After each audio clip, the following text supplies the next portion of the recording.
All right. Welcome, everyone. It's a pleasure to have folks joining us for our amazing All About Water Series 2020, Equity and Water Affordability. Thank you for joining us. We're going to start right at the top of the hour at 1:05.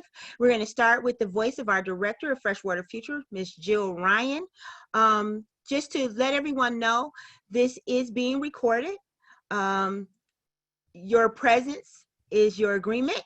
If you do not agree, then you should probably jump right off to ensure that we're not in agreement. So it is being recorded, and we want to make sure that each of you are aware of that. Thank you so much again for joining us. Thank you so much for finding the value in the topic of water affordability and equity and water affordability. We have amazing speakers for you with amazing presentations, and we are very thankful to be able to work with community organizers and partners from all over the 8 Great Lakes states and Canada. Freshwater Future is definitely an organization that is privileged and blessed to have partners, friends, and colleagues such as yourselves. I am honored at this point to introduce to some and to announce to others our director, our esteemed fierce leader, Miss Jill Ryan. Jill, would you please welcome everyone on? It is now in your hands. Thank you, Alicia. It's my pleasure to welcome everyone. Again, I'm Jill Ryan, and it is so wonderful to have an amazing lineup of speakers for the next 2 hours. And I think you'll have plenty to think about at the end of this time. But we're so pleased to have such amazing expertise on the call. So we hope that you find it as interesting as we do. And I also want to just set the stage for us a little bit, because even though we're on video, and so we're all at home or an office space, we would have been in a normal year in Benton Harbor. In fact, we were all ready to be there, and we had a wonderful space and wonderful meals and all sorts of things queued up. But because of COVID, we delayed, and we wanted to be able to do this sharing and learning opportunity, even though we couldn't be in Benton Harbor. But I just want to tell you a little bit about what's happening there and why we were going to be there. Benton Harbor is an amazing city, full of amazing people, but they have a water problem. They're out of compliance with the lead and copper rule, and they have been for quite some time. So as a result of that, though, the Benton Harbor Community Water Council was formed to help residents have a voice in that issue. And today, it's an amazing group of people who are really watchdogging and assisting the city in making sure that the city moves forward to return to compliance. So although we're not there in person, I know we're all there in heart, and we have the members of the Water Council are on. So we just wanted to really thank them for all the work they did to try and get us to Benton Harbor, and we're certainly honoring them today and thinking about the important work that's going on there. So thank you, especially Reverend Pinckney. We appreciate all you have done. And just a quick word as well to our sponsors. We are very fortunate to have Elevate Energy has provided contract for this webinar or grant, so that we're able to provide the time and opportunity today, and also to the C.S. Mott Foundation, who has been very generous in funding this work. So we just want to thank them very much. And with that, I will turn it over to Alicia. Thank you. Wonderful. Thank you so much, Jill. We are truly benefiting from the opportunity to be in Benton Harbor during the time that we were preparing and learning the families, talking with the Water Council was really wonderful. Alexis, we can go ahead and get started and get queued up with our screen here, and just want to make sure that everyone can get ready for an amazing time. So we want to take some time to pay homage to Benton Harbor. And the students in Benton Harbor all got together and wanted us all to know that it is time for all of us to get up. So please, Alexis, if you would, cue up those amazing young people, and we're just going to watch their art, because art and expression is everything. And those young people saw that in the work that they do on a daily basis. When you see this video, you'll see the young people showcasing what's important for them. So we'll take a moment here and honor the students at Benton Harbor. I told my city we gon' make it, bitch, education. I know you're gonna be alright. We're gonna stand tall for our rights. We can do anything. We can do anything. You gotta get up and put your hands in the air. You gotta get up and put your hands in the air. Say I believe, I believe, I believe, I believe, I believe, I believe. Told my city we gon' make it, cause nobody will. Just be myself, don't smoke, don't drink, and I don't pop a pill. Stepped in the back so many times, I don't know how to feel. Just set examples for the youngest in the battlefield. Told my city we gon' make it, this our inspiration. And all we need is dedication with that education. My city striving for greatness, but we losing patience. Cause every time we see the news, all we the conversation. They always saying something bad and not congratulations. I guess they think we stupid, they think that we ruthless. We can make it out the trenches, I know we can do it. Yeah, I'm talking, walk the feeling, have them looking clueless. Chase your dreams, and when you find them, make sure you pursue it. When you finally find your passion, it ain't nothing to it. Gaining hope is the key, make sure you don't lose it. Gaining hope is the key, make sure you don't lose it. You gotta get up and put your hands in the air. You gotta get up and put your hands in the air. Say I believe, I believe, I believe, I believe, oh, I believe, I believe. Gotta focus, gotta get it in. This a real world, this is not pretend. Gotta move forward, even though there's haters. Get your education now and get your money later. Gotta get it, ain't no hesitation. But when it comes to life, I ain't got no patience. I be moving fast like a speed racer. Like an essay, I'm surrounded by paper. Staying in school even though it's hard. Cause it's hard to ever finish if you never start. Even if I never ever make it, I know I got my education. To my city, we gon' make it, bitch, education. To my city, we gon' make it, bitch, education. To my city, we gon' make it, bitch, education. Yeah. You gotta get up and put your hands in the air. You gotta get up and put your hands in the air. Say I believe, I believe, I believe, I believe, oh, I believe, I believe. The demons are knocking, our city is burning, and we have no options. They do not care about our city, they do not show us no love. They just put us in their pockets. To the world, we do the most of them.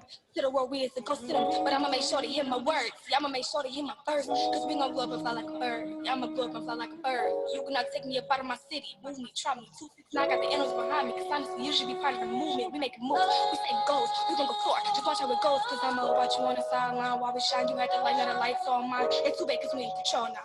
Education is gone now. Cause we gon' be valedictorians.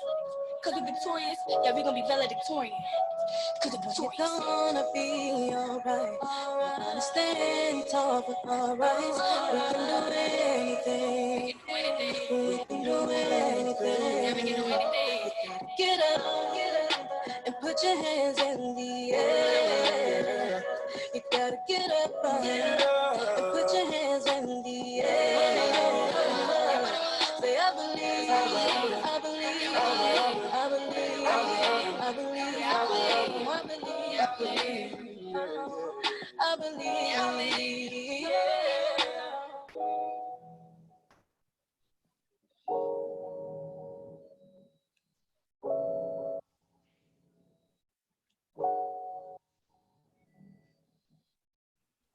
Wonderful. Wonderful.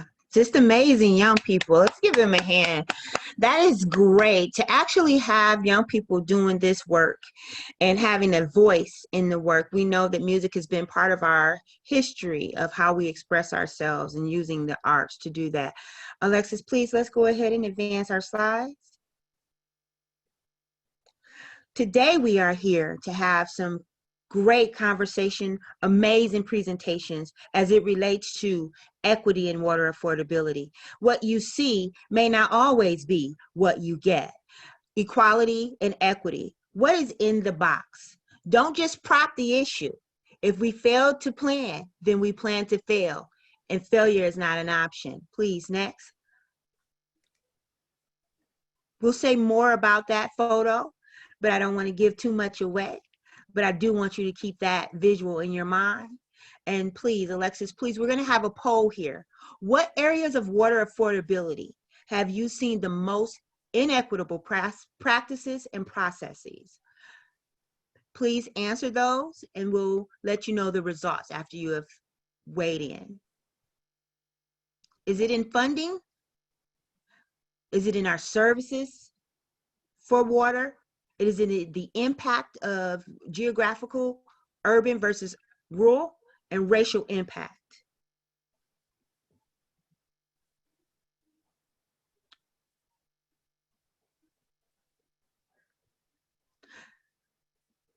So Alexis, I think, can we, okay, yeah, you're good.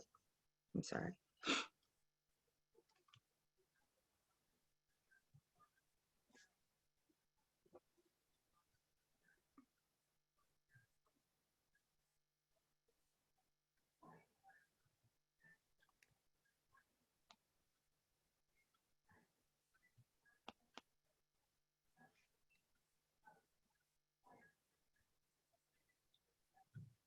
We should be able to see all of our results as soon as everyone has weighed in.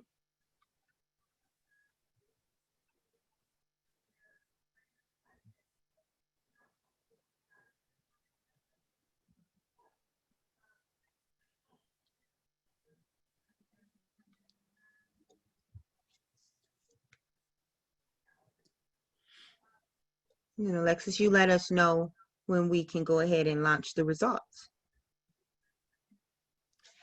We are at 31 people out of 40 have responded. I'll give it in another couple seconds, and then I'm going to end the poll. Wonderful. Thank you. Mm-hmm.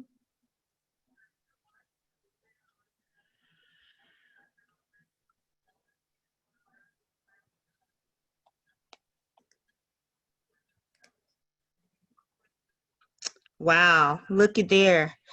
We see inequitable processes and practices, 48% in our funding.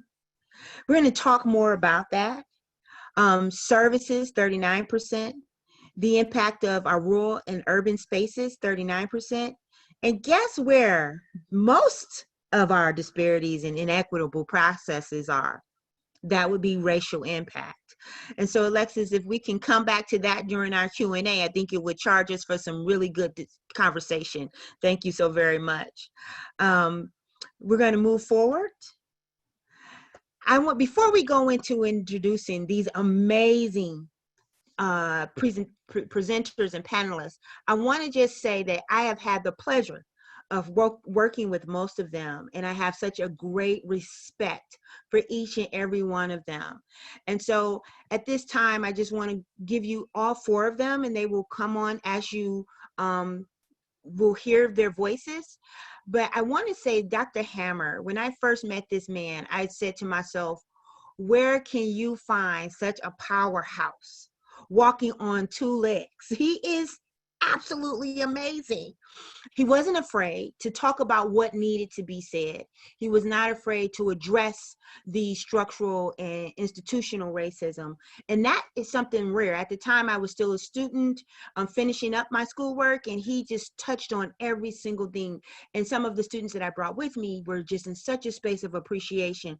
This man is doing amazing work in Detroit, Michigan, and throughout the country, but on civil liberties, and just all of his information in his bio doesn't even allow you to take a glimpse at who he is. So please visit our website. We have all of their extensive bios, as well as contact information for each and every one of our speakers. Dr. Shetty, another amazing professor and doctor at the University of Toledo, who has done amazing work in the community. She doesn't believe that the students should just sit in the classroom or look into the research. She allows them to come into the community. And we're so very thankful to have Dr. Shetty in Toledo, Ohio. And so thank you, Dr. Shetty and Dr. Hammer, for being with us. We also have Dr. Hope Bland, who is our Executive Director of Diversity, Equity, and Inclusion for the school district, but has done amazing work internationally in every facet of diversity, equity, and inclusion. And so we're very thankful to have Dr. Hope Bland with us. Last but not least, we are very thankful to have the amazing, wonderful Dr. Pam Otis, who will share so much with us about what it is that I do with her and she does with me, and a pediatrician in her own right. It is beyond just caring for children. It is caring for the families. And so we're so very thankful to have each and every one of these speakers with us. We're going to start with Dr. Hammer. Dr. Hammer comes to us from my hometown, where I reign, live, and still enjoy, Detroit, Michigan. Dr. Hammer, please feel free to move forward. And when you need me, just say my name, because I'm going to mute so that you can have full run of show. Thank you. Well, good afternoon, everyone. I want to send a shout out to Alicia for all of your hard work making this happen. I know it's not easy to do. But I was asked to talk about sort of historic inequalities, how they impact water affordability, and I want to introduce a notion of race, rates, and infrastructure. And I want to say that twice and let that sort of sink in. Race, rates, and infrastructure. Next slide, please.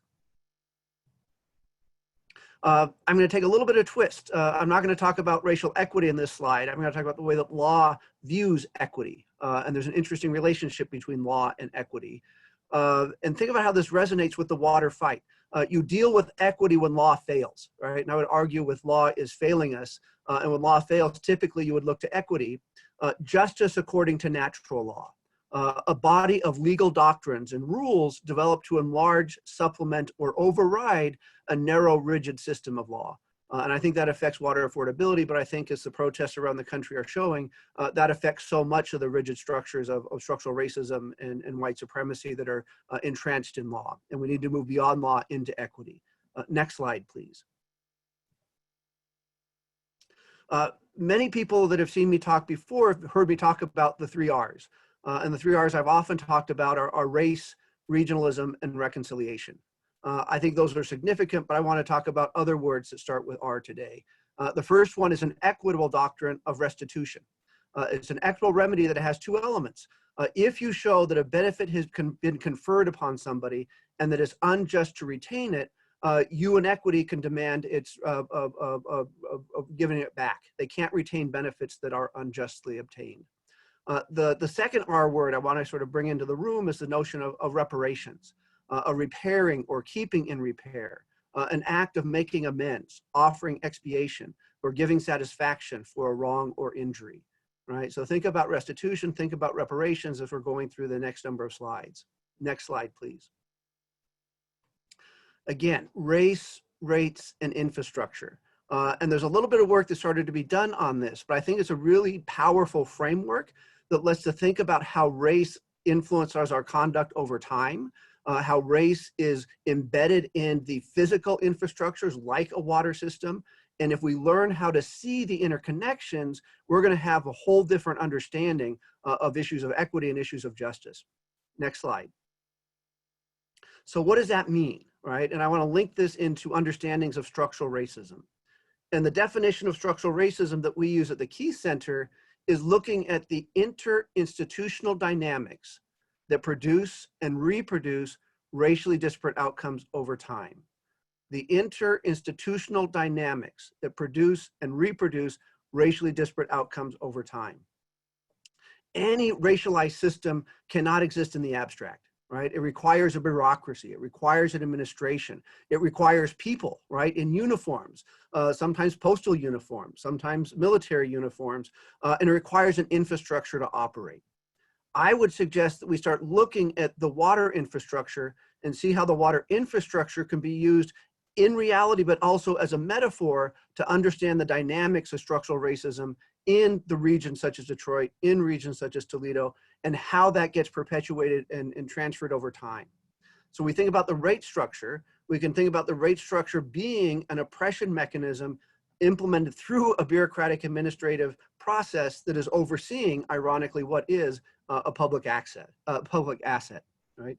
And you start to then sort of get this notion again, when law fails, we look to equity. Next slide. All right, this is just sort of telling us what we already know. Growth does not happen at one point in history. Growth of a region takes place over time. This is Southeast Michigan. The yellowish colors are growth that existed in 1920 and earlier.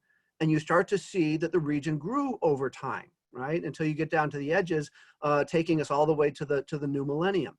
But again, focus on the fact that this is growth over time, and that many areas of this map that are now well developed at one point were not developed at all, right? Then you ask yourselves, if I want to build a new community, what do I need? So next slide. And I want to give a shout out here to We the People of Detroit and their collaborative research project. And I'm stealing all of the next series of maps through a wonderful book called Mapping the Water Crisis. You can't have development without water. You can't have water without a water infrastructure. And this is going to show the growth of an asset that was owned by the city of Detroit. And it's going to show the linkage of how this asset, this water infrastructure, was essential to the growth of the region. So this is showing the scope of the Great Lakes Water Authority now, but then the Detroit Water and Sewer Department in the 1950 to 1959. And you look at the sort of middle section, which is white, that's Detroit, right? So the bluish colors are the growth of the suburbs. And remember that previous map, the growth of the suburbs over time and how it's linked to the Detroit Water and Sewage Department. Next map. 1960s, next map.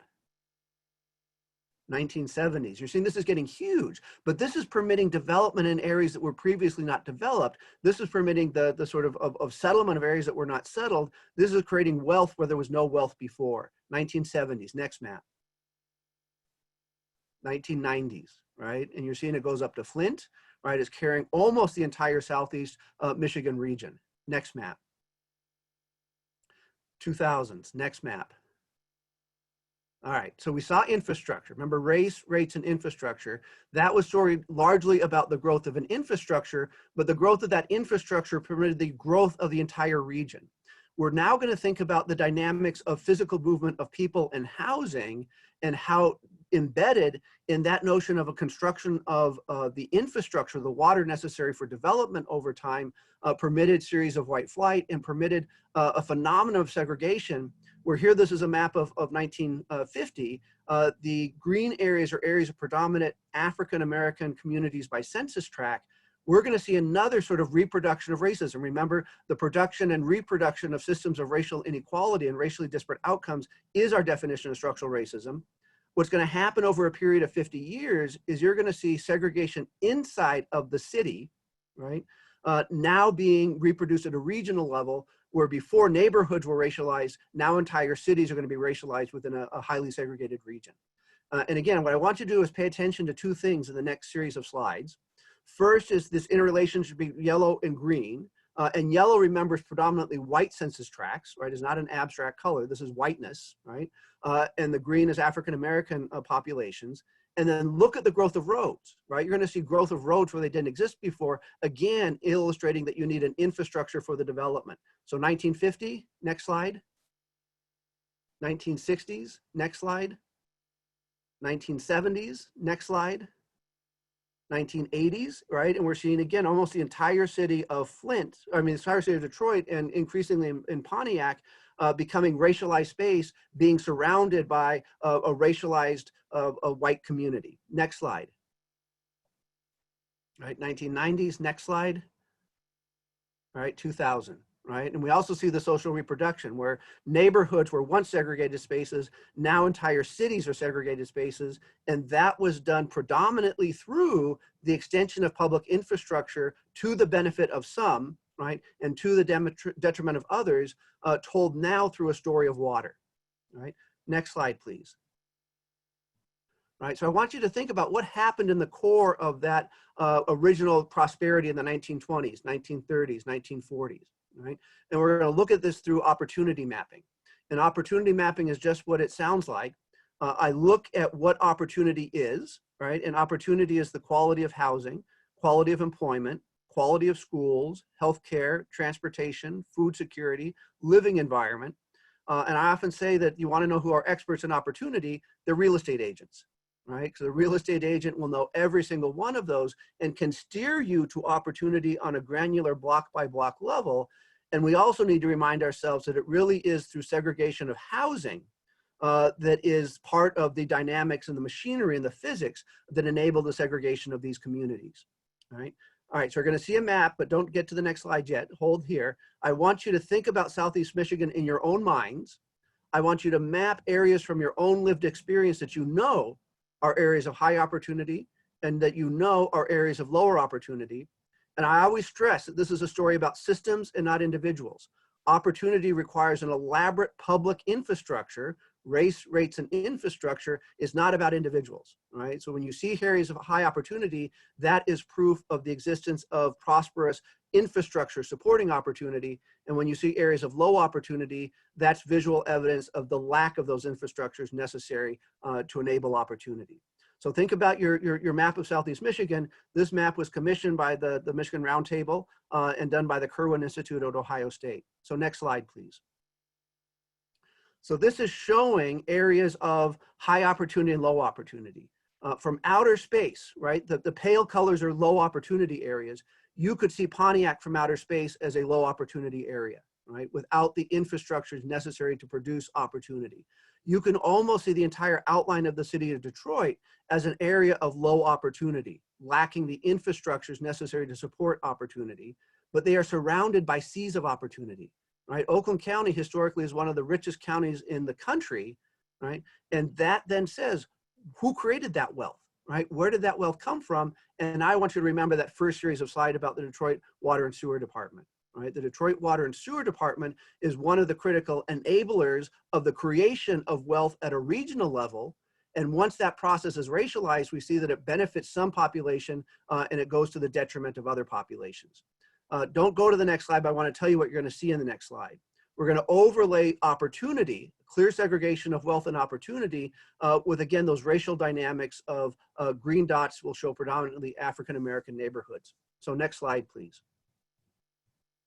And what you see is an outrageously strong correlation between race and the absence of infrastructures that support opportunity.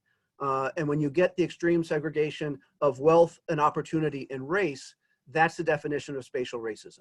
And I often say that the Detroit in Southeast Michigan is ground zero for spatial racism in this country, right? And I often sort of call people out saying that we are the new Selma. And if we're not acting with the intentionality of being the new Selma in addressing these issues of equity, then we're failing and we should be judged by future generations for our failure, right? Next slide, please.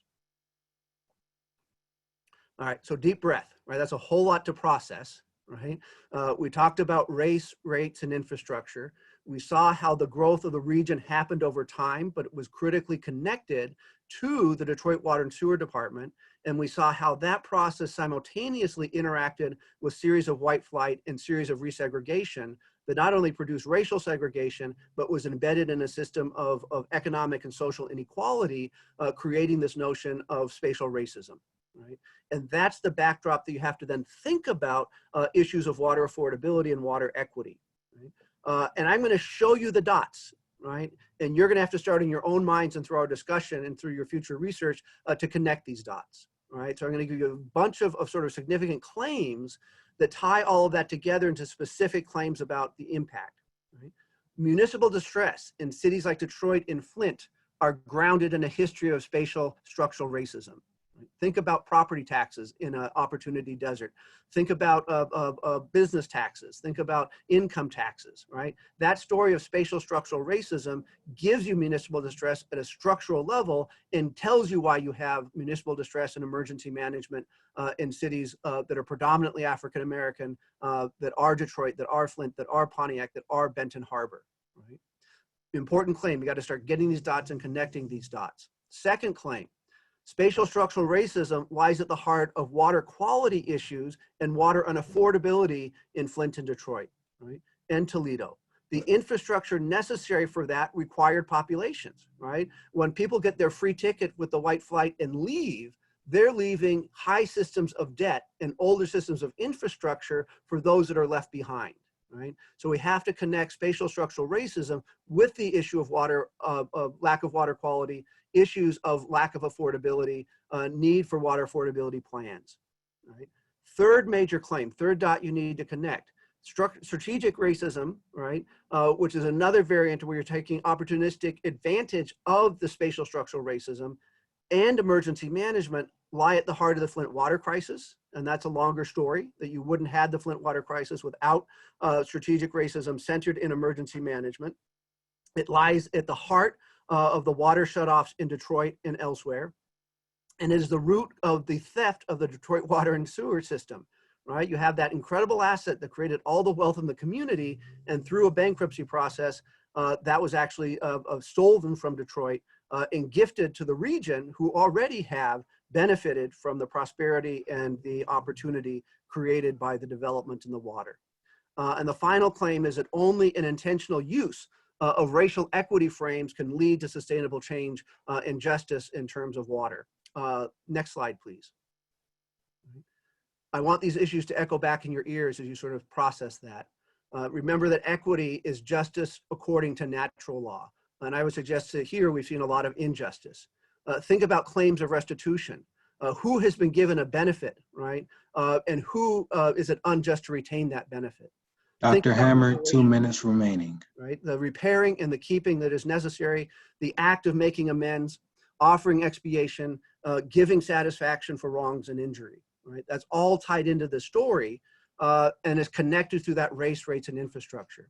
If we can teach ourselves to view things differently, right, to look at the production and reproduction of racially disparate outcomes over time as it's connected to bureaucracy, as it's connected to systems of administration, as it's connected to infrastructure, if we in our own minds can see what created that area of opportunity and what created the areas of the absence of opportunity, we're going to have the right mindsets, we're going to have the right frames in order to make appropriate diagnosis of what's happening and then appropriate remedies.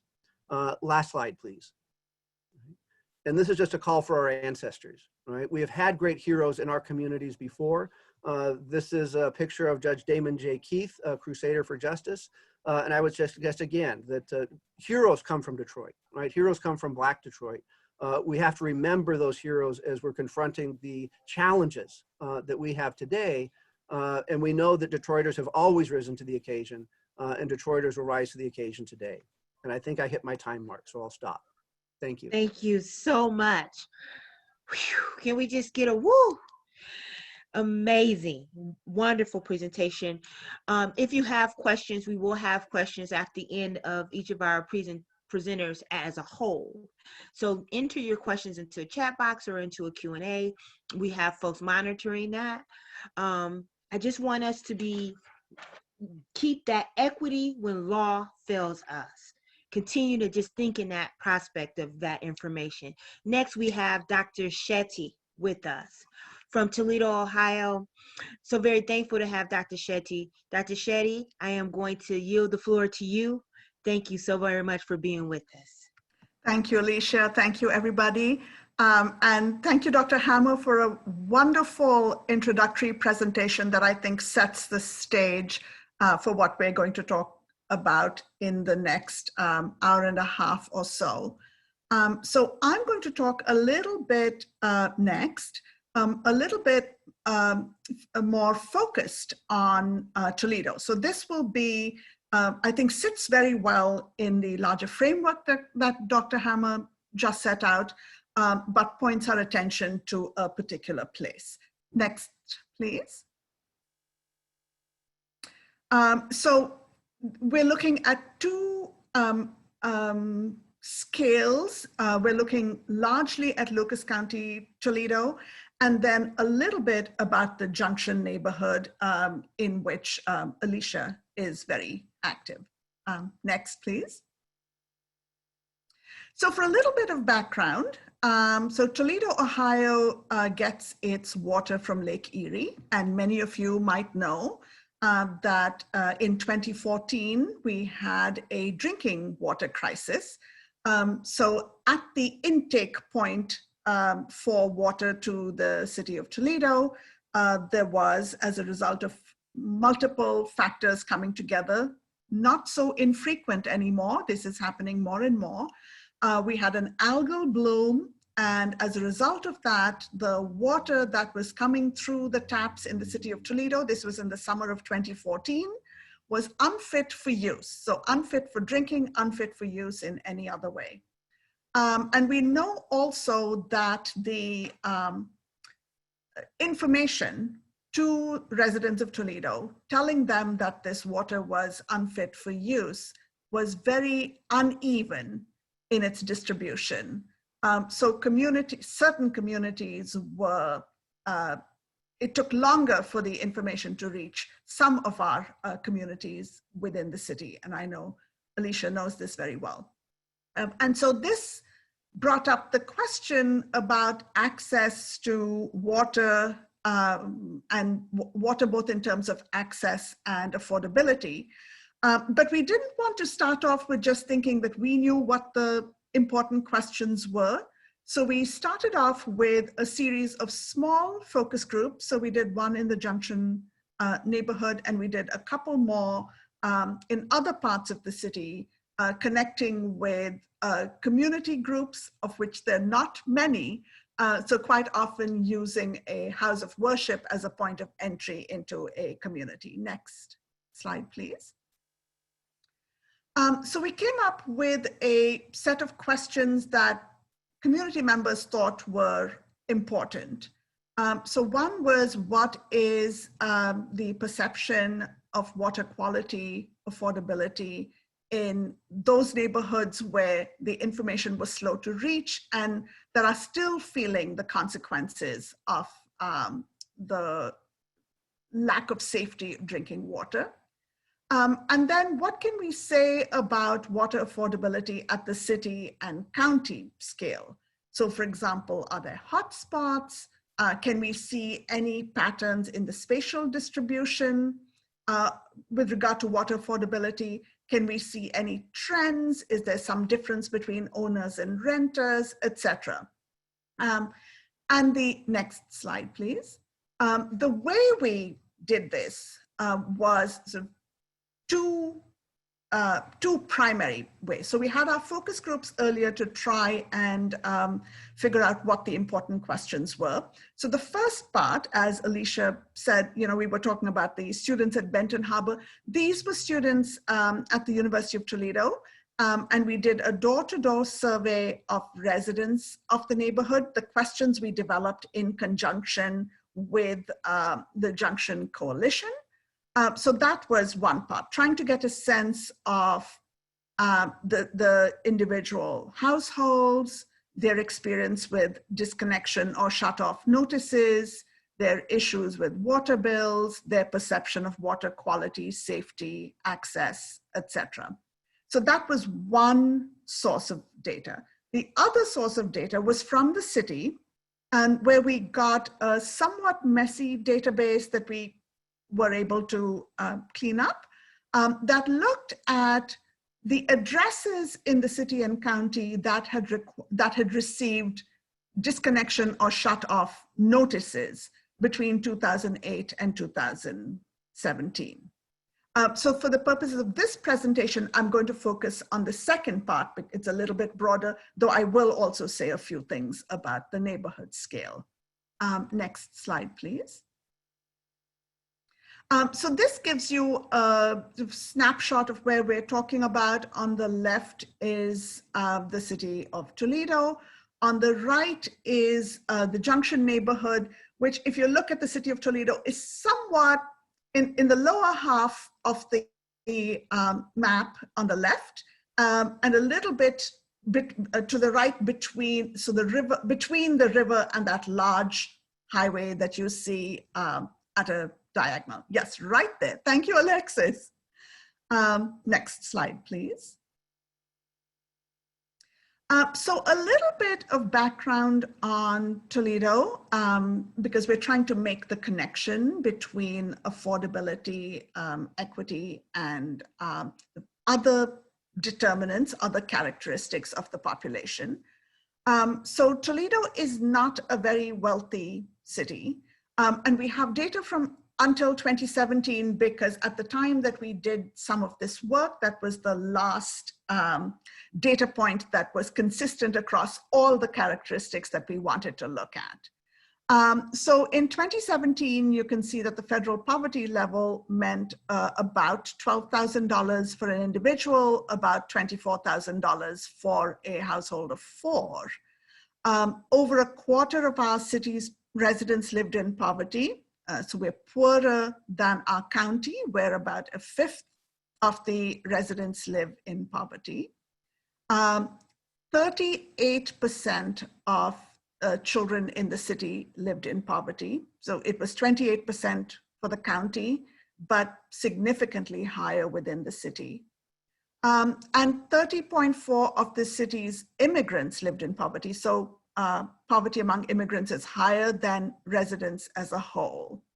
And if you look at the map on the right, and I should say that these maps were also done by our students for a report on poverty in Toledo and Lucas County that we did for the City Council last year.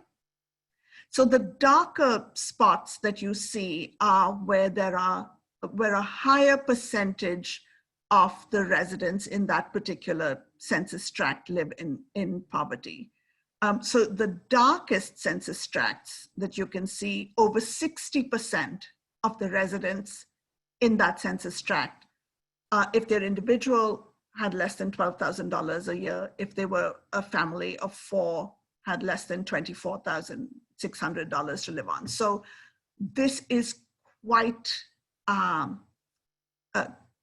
severe poverty. And you can see that there are concentrations of poverty towards the eastern side of the map, which is close to where the earliest core of the city is. So connects quite well to what Dr. Hammer talked about in Detroit. Next slide, please. If you look at educational attainment, again, trying to get a big picture of Toledo, the key kind of got messed up a little bit, but if you see there are 4 bars in each set. The 2 on the left are Toledo and Lucas County in 2000. The 2 in the middle are Toledo and then Lucas County in 2010. And in the far right are Toledo and then Lucas County in 2017. And the bars for each are no high school, no high school graduate, some college, and college completed. So you can see that our educational attainment is not very high. So 15% of our residents, and this is 18 and over, had no high school diploma. About a third had a high school diploma. A little over a third had some college, and about 17% had a bachelor's degree or more. So the flip side of this too is that while we have about a third of the city that has a high school diploma, 70% of the jobs require only a high school diploma or a GED, which is good. So our students, our residents might be able to find jobs given the educational attainment on average that we have, but these are not well-paying jobs. So it's kind of a chicken and egg. On the one hand, we have jobs, well, this was 2017, things have changed a lot in the last few months, of course, that there were job opportunities for the average educational attainment that we had, but the jobs didn't pay very well. So the connection between educational attainment and poverty. Next, Alexis.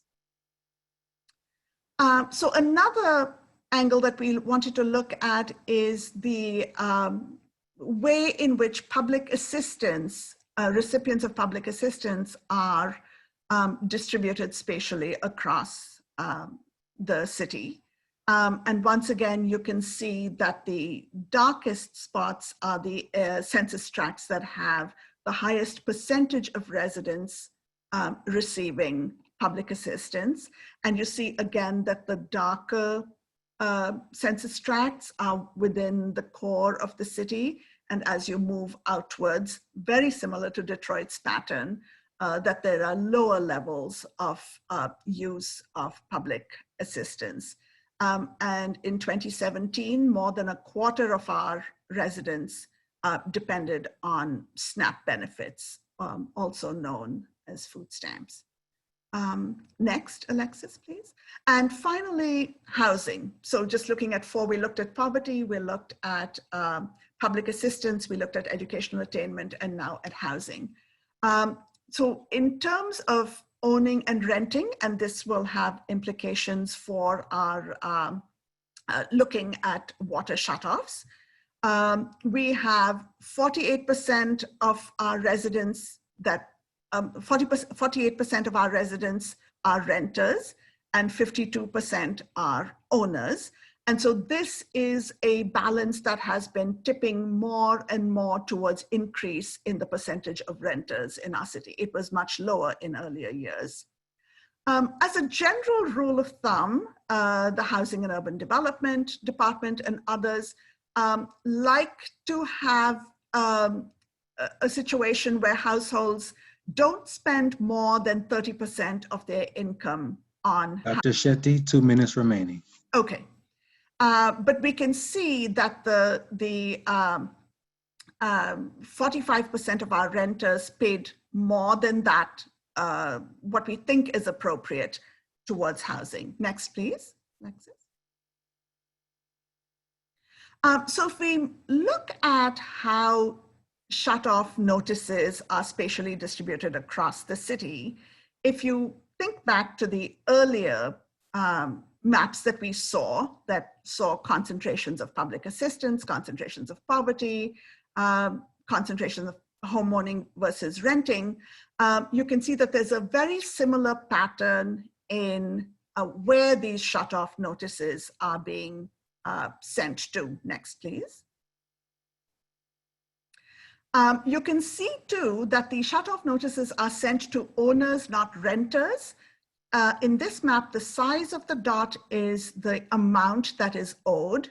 And you can see too that a lot of our owners are in California, in Florida, on the East Coast. So they're not all in Toledo. There's a concentration in Michigan, Indiana, Ohio, but we have a lot of out-of-town owners who are not paying their water bills. Next, please.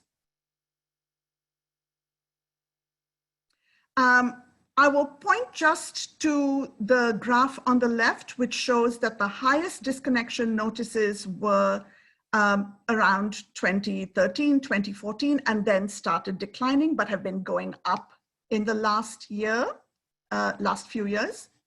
Next, Alexis. You can also see the graph on the left. The orange line on top is renters, and the line below is owner occupied. So shut-off notices to owners is declining. Shut-off notices in rental homes is increasing. Next, please. A quick look at Junction. You can see that there's a fairly high incidence of homes getting shut-off notices, but the amounts are not very large, sometimes as low as $50. We know too that a number of these homes that are getting shut-off notices are not occupied at all. Next, please.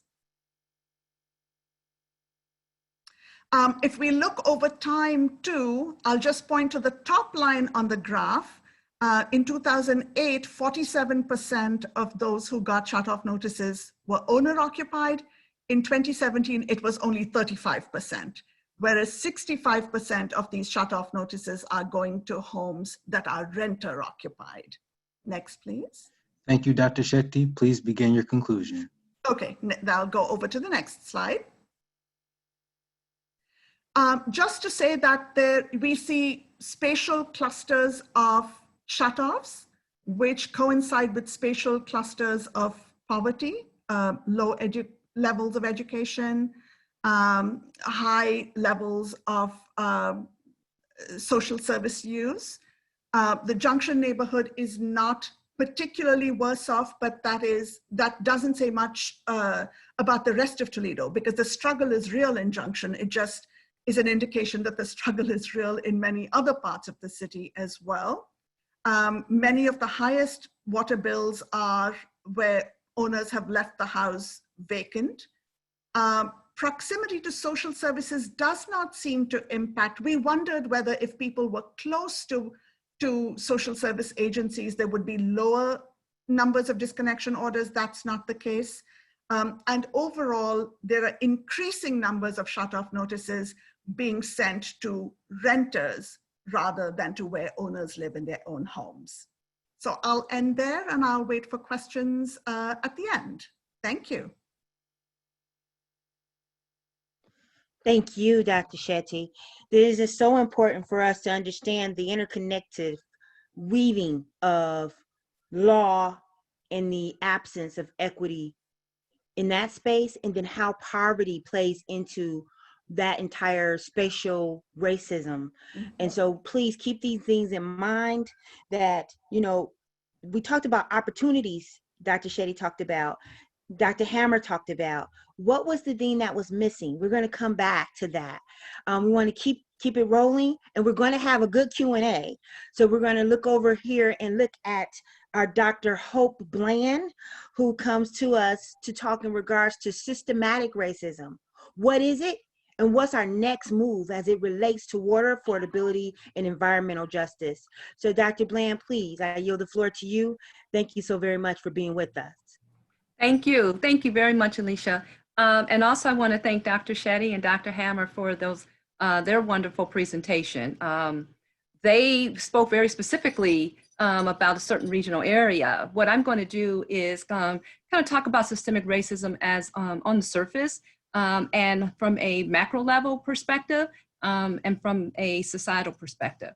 So we can move to the next slide, please. So systemic racism.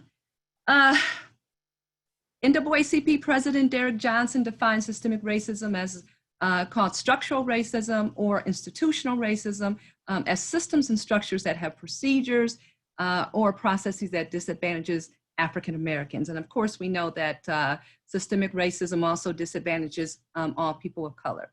What I wanted, this illustration here is an illustration of liberation. And what this means is that if you look at it closely, it means that the barriers have been removed.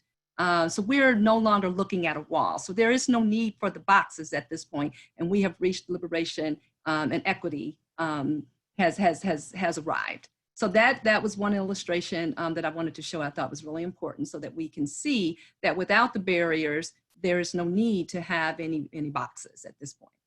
Next, please. So Glenn Harris, president of Race Forward and publisher of Color Lines, defines systemic racism also as complex interaction of culture, policies, and institutions that holds in place those outcomes that we see in our lives. The concept dates back to, the concept of systemic racism dates all the way back to W.E.B. Du Bois. And I think it's important to have that historical context so that we kind of know what we're working with and what we're dealing with. That concept was there, however, it was more defined during the Civil Rights Movement and then redefined in the 1980s. So we began to have a much better understanding of what structural and systemic racism means, and a larger or a deeper concept of its understanding. Next, please. So systemic racism built into the fibers of our society. An example illustration of what that might look like was Ferguson, Missouri, where we knew that Michael Brown's case resided there. This is an area where there is a very large population of African Americans. However, leadership is ran by predominantly white, and that's what we want to help to understand what institutional racism does look like. Next, please. Here's an illustration also that I think is important that we dive a little bit deeper into. When we talk about institutional racism, explicit racism versus institutional implicit racism, as well as individual explicit and implicit, because they all really do work. Many times they work together, but also it's important that we understand what that really looks like. An example would be, for example, for institutional and explicit racism, a police department that refuses to hire people of color. That does exist. That does still exist in our society. If we go into any given area and we see where there is still predominantly people of color within a community, but yet we see a dominant white ran by predominantly white individuals in terms of the leadership, we may have perhaps one or two individuals of color, which we typically will term that as tokenism. That may or may not be something that is explicit, but sometimes that's something to truly investigate to see whether or not that is something that is intentional or not. When we look at what is implicit, a prime example would be a police department that focuses on street level drug arrests. We see this all the time, where there is just a heavy dosage of police officers within one community, and they're focusing on a particular area. And so we see that often within many of our communities of colors. And when we look at individual, what does individual racism look like? For example, explicit individual racism would be police officers calling someone an ethnic slur while arresting them. And then the implicit individualized racism will be the police officer calling for backup more often when stopping a person of color. So we, again, those are just some examples. There are individuals today that still are struggling with whether or not there is systemic racism. And I think that these are some basic one-on-one kinds of introductions when we're training or not even and working with people to help them understand what systemic racism looks like, and that in fact it does exist. Next, please. Here's also another illustration that is used in some of our trainings when we talk about the stages of structural racism and awareness. So it really begins with looking at it from just whether completely unawareness that it does not exist, where we typically find white people who oftentimes have not been aware of the fact that there is structural racism, and they're in total denial of that. To where we are, if we look in the middle section, where I think where we're at today with some of the racial unrest, we've got individuals now, and a large number of individuals who are beginning to question it and beginning to question themselves, beginning to feel a sense of disappointment about what is going on and whether or not they play a role in what is, a role in structural and systemic racism. So the questions are coming about. To where we can actually move, we're still trying to get to where there's going to be fundamental change in our society. And that is where we begin to see, we begin to really work towards change, and we begin to change policies. So this is kind of again, another illustration of some stages. And this is a good illustration that really helps in the training aspect of working on and helping to understand structural racism. Next, please.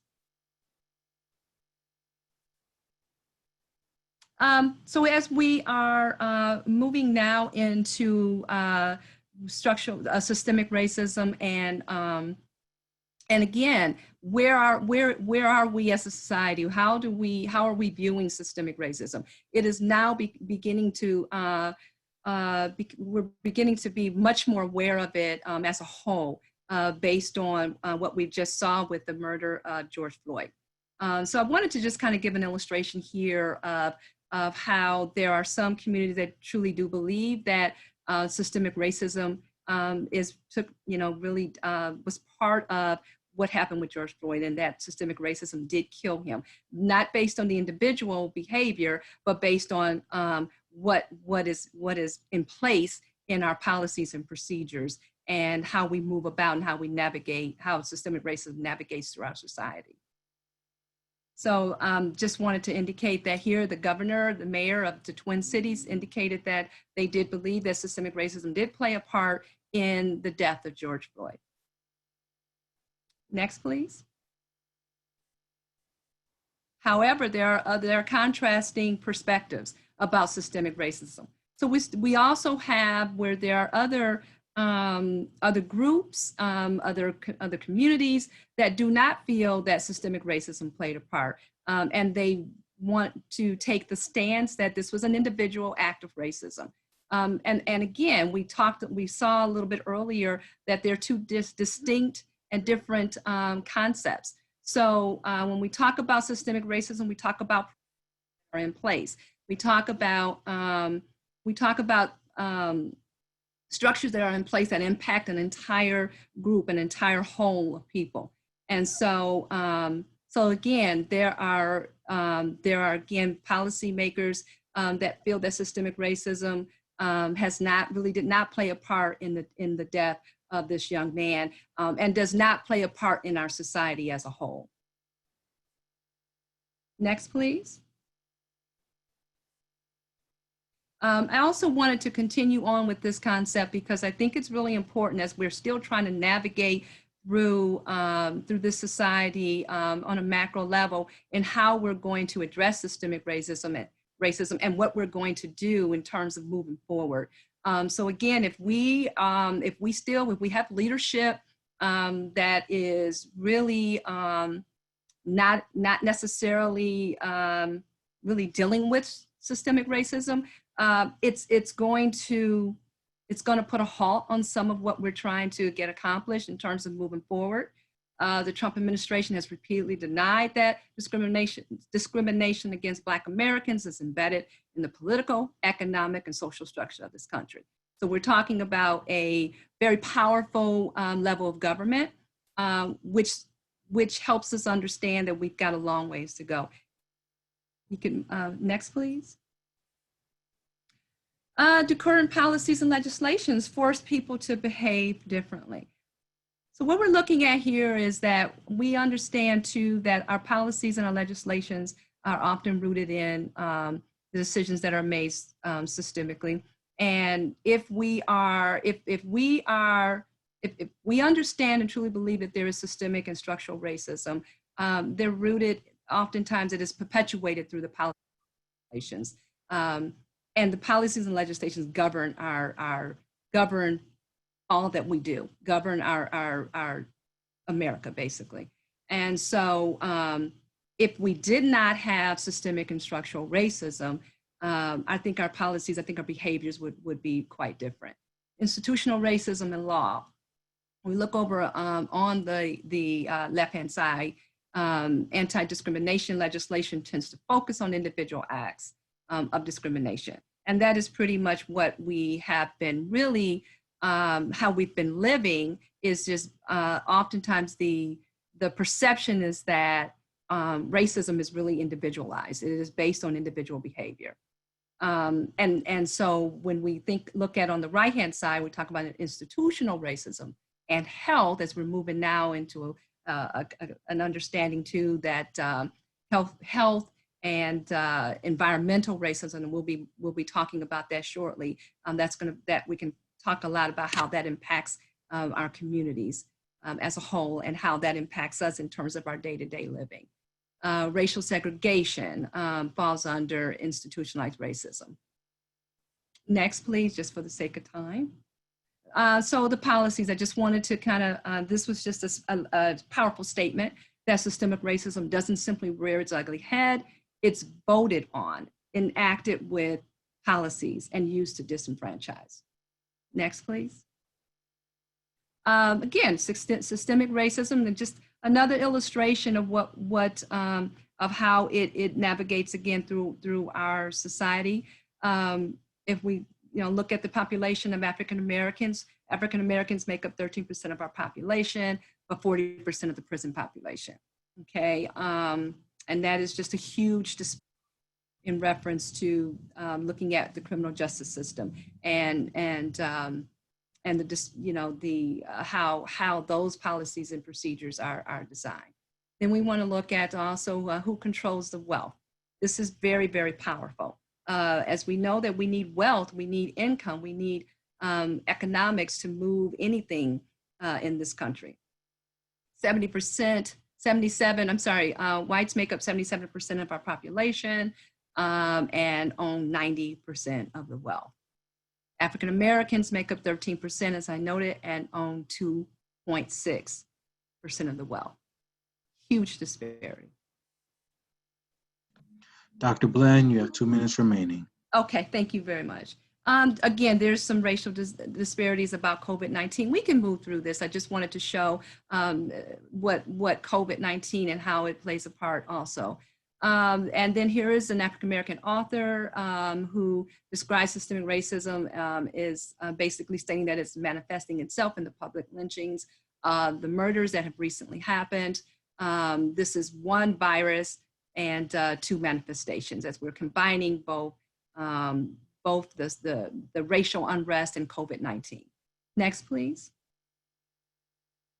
Now we're moving into environmental racism, and it's just, again, it's a concept of environmental justice, and it is racialized context, is what we kind of talked about earlier with Dr. Hamer, both in practice and in policy.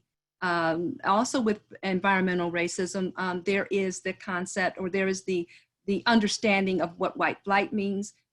We know that in many of our communities, when there is white flight, they take the resources as well. And oftentimes our government and our community leaders do not replace those resources in a lot of our urban communities, and leaves them in a very disparaged and desperate conditions. Next, please.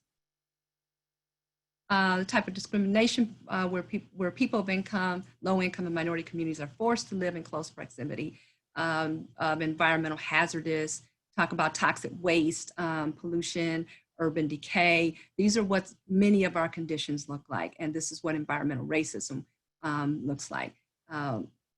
Next, please. So everybody, I think the whole country is aware of what happened with Flint, Michigan, and Flint, Michigan is just an illustration of what is happening across this country. Flint, Michigan was disproportionately affects people of color and low-income communities with the water crisis.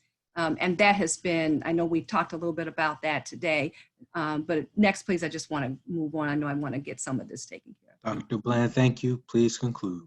Okay. Environmental racism and water access and affordability. So without safe and healthy water, and many of our communities have lacked safe and healthy water. Without that, it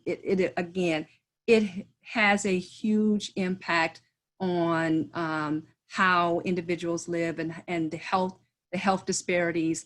Many of our urban communities and poor communities lack access and affordability to water.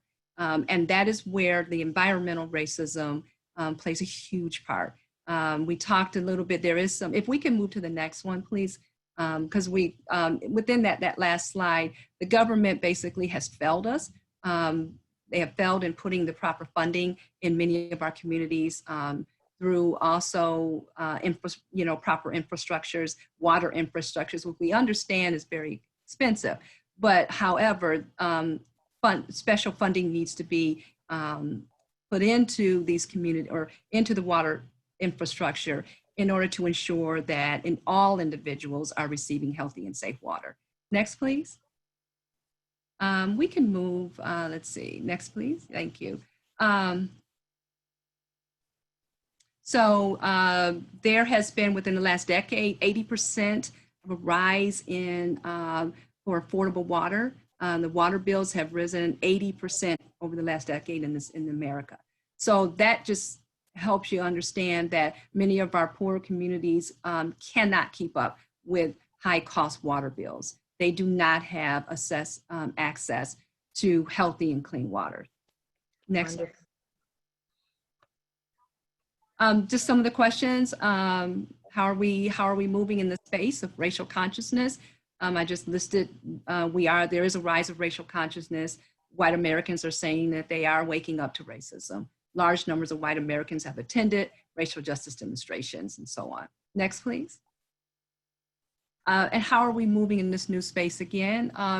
White Americans are also getting involved in interviews and are admitting that even the process of reflecting on racism underscored for them how little they really knew and understood it. We have all people of color who are really becoming a lot more conscious of what is happening in our country in reference to racism. Wonderful. Thank you, Dr. Bland. That is absolutely exactly where will help us move in the right direction for liberation, for opportunities for all. Water affordability, as you connected that to economics and public health, which we will be addressing that later in our series, and how COVID took our country and just put it on its head. It is so important for us to understand the importance, not just water as a human right, water as a basic human right. It is no way that we can live without the precious resource of our water. So make it affordable, make it equitable, make it to where we can afford to do what we need to do for our health and our families. Thank you so much, Dr. Bland. We are going to go over to Dr. Pam Otis.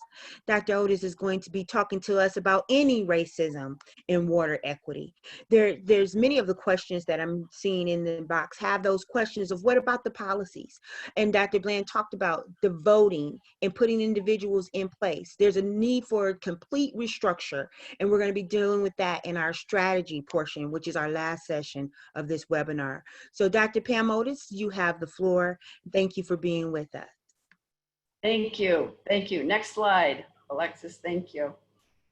I want to, yes, thank you, thank you, thank you.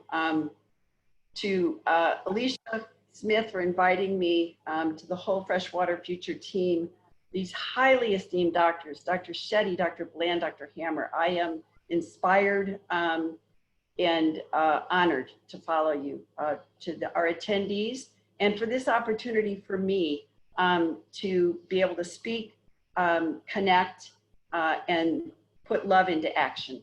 Next slide, please. So find your language here. I don't understand enough of them, but the world is filled with thank yous. Next slide. So these are myths.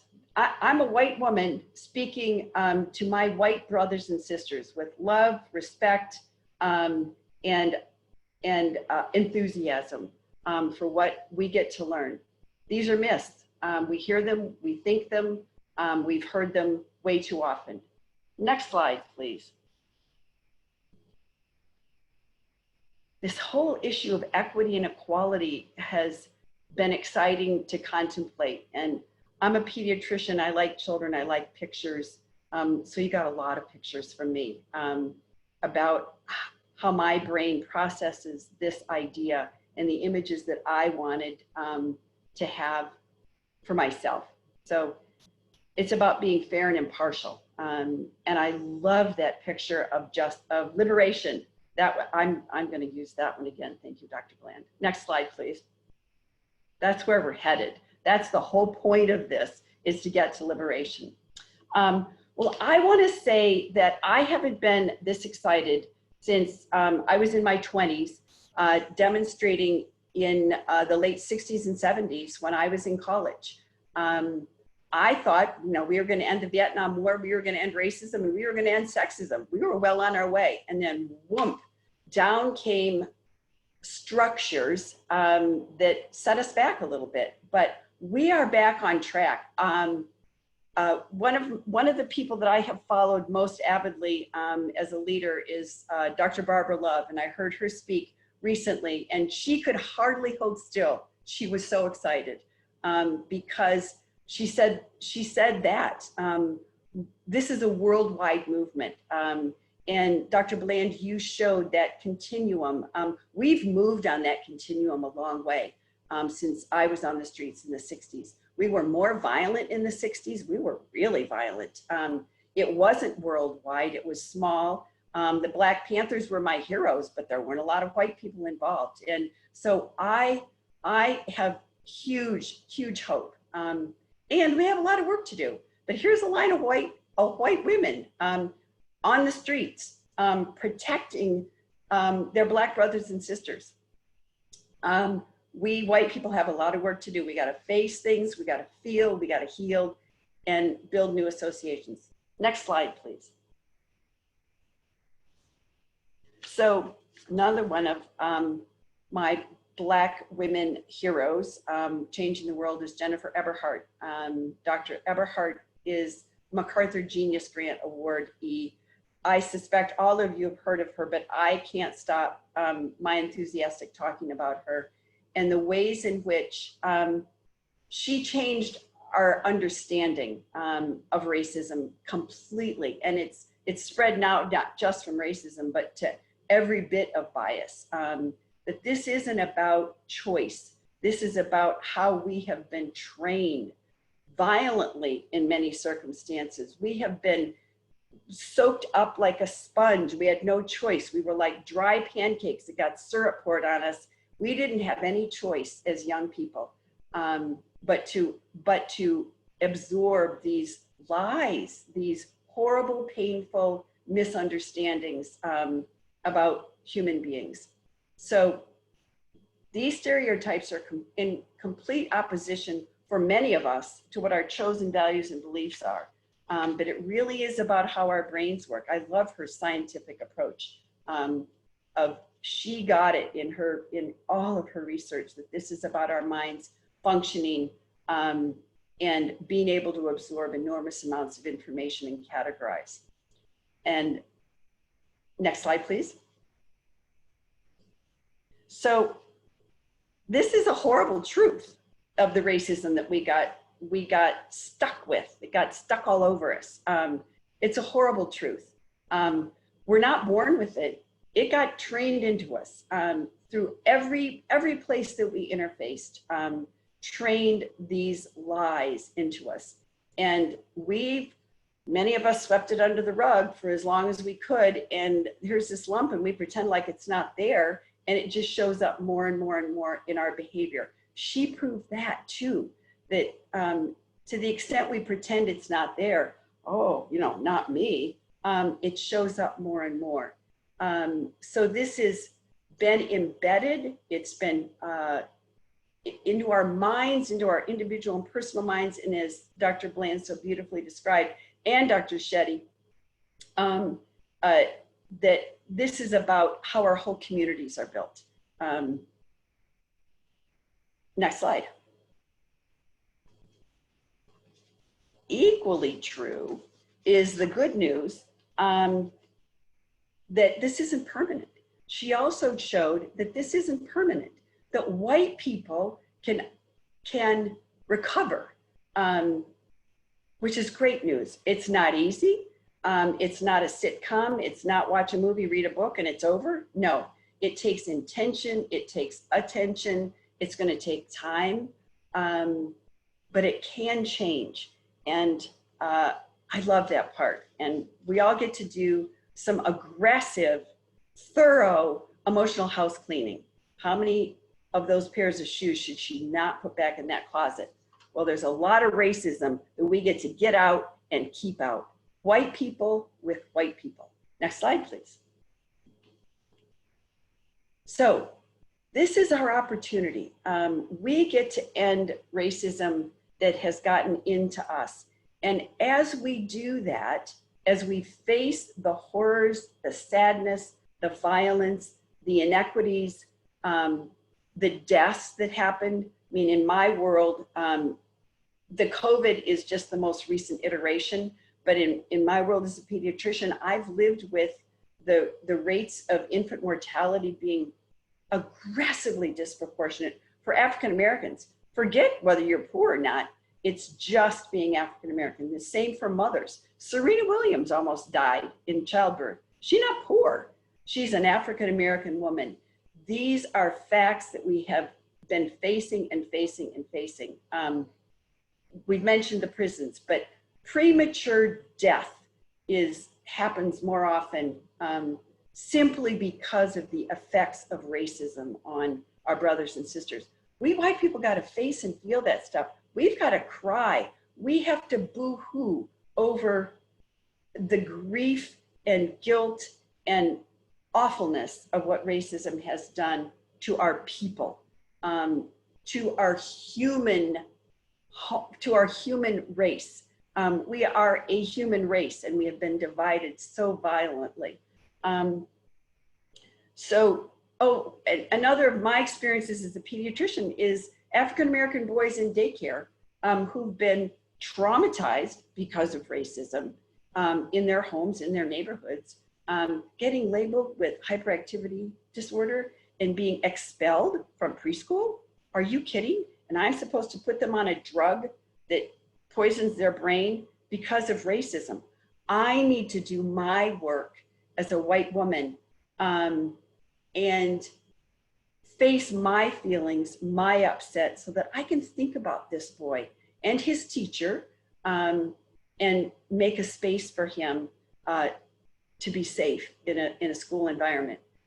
You know, Alicia has talked about the school to prison pipeline, and it's the preschool to prison pipeline. It starts at age 2, 3. So there's a lot we have to face. We white people with each other, what our stories were. Jennifer Everhart told us we have to look at what our stories were. How did we learn racism? What did it look in our families, in our neighborhoods, in our schools, in our communities? What was it like for us growing up? We need to know what that looked like, and so we can get rid of it, so we can face it, we can feel it, and we can heal it. This is how we shed it. It's like a snake crawling out of its skin. It's like scraping barnacles off a boat. We can do this, and we can do it together. And as we heal, we also want to be building new associations. That's another one of her instructions. This is all straight from Jennifer Everhart. I'm not making this up. We build new associations. We build new relationships. In our places of worship, we join clubs. We join choirs. We do community projects. We build new associations that are true and real. We follow and learn from the lives of our ever closer Black friends. Barbara Love, Dr. Love, the woman I talked to before, 45 years ago, I was at a workshop with her, and she told us to go out and make friends with people that look different from us. And she said, and if they ask you why, say, Dr. Love told me to.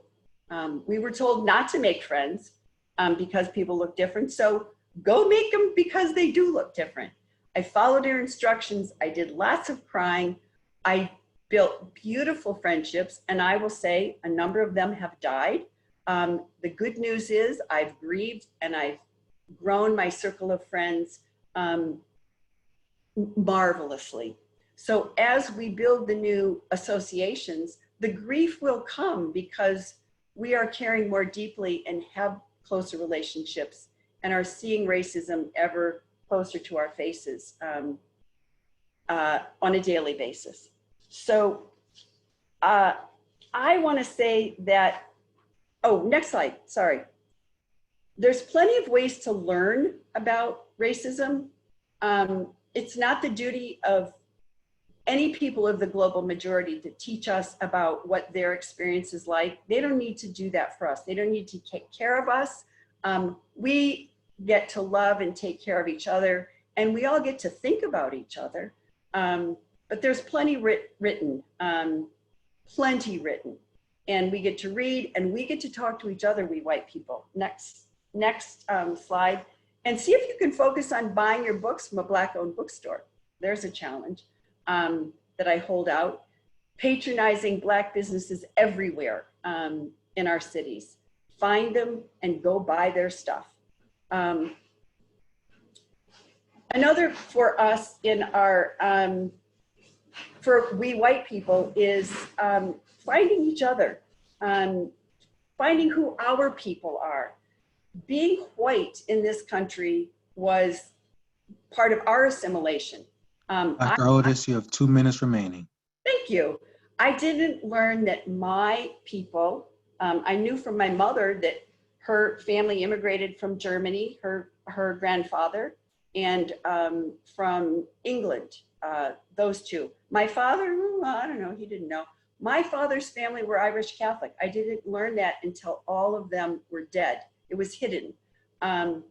That kind of hiding, that kind of assimilation that white people did when we came here, giving up language, giving up culture, is a seedbed for oppression. We got manipulated, and now we're going to do the same or worse to somebody else, and boy, did we. We white people get to talk to each other about that. Next slide, please.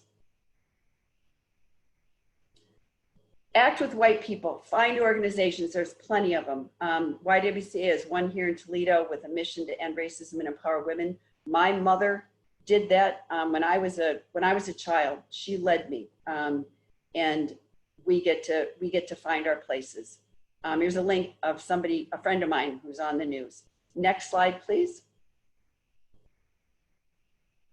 The only visual missing here is Alicia and her son Major and more of her family and neighbors, and the cherry tree, the apricot tree, the apple tree, and me. That's right. I get over there to have some to have some fun with my friends. So yeah, I want to say thank you, Mom. My personal journey has been one of joy in my own family and in the friends that I have been honored to make. So I close, and I will say, you can either feast your eyes on this beautiful garden scene or look out a window if you have access to one, to look at a far off horizon, or you can close your eyes. And I would like to invite us to take a very reflective, slow breath in. We're breathing in our connection with the earth and her water, her richness, her infinite variety.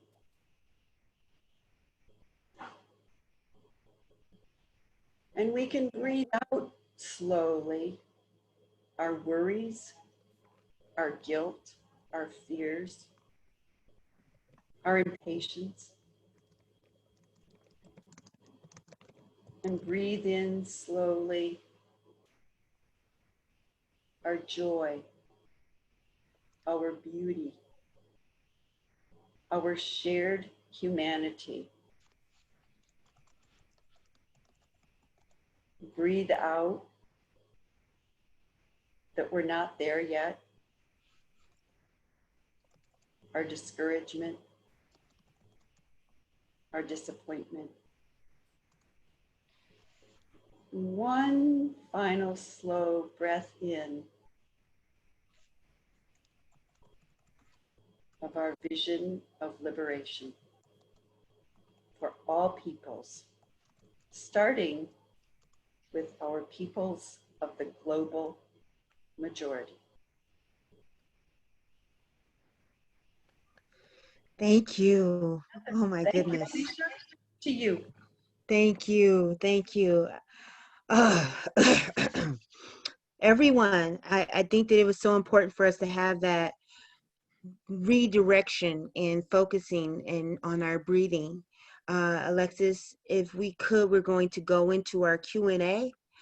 But I want everyone at this time, if you could, enter into the chat box how you're feeling right now. What is your first feeling at this moment, your first emotion at this moment, your raw space? Enter that into the chat box. We'll make a time for that, for about 30 seconds of that.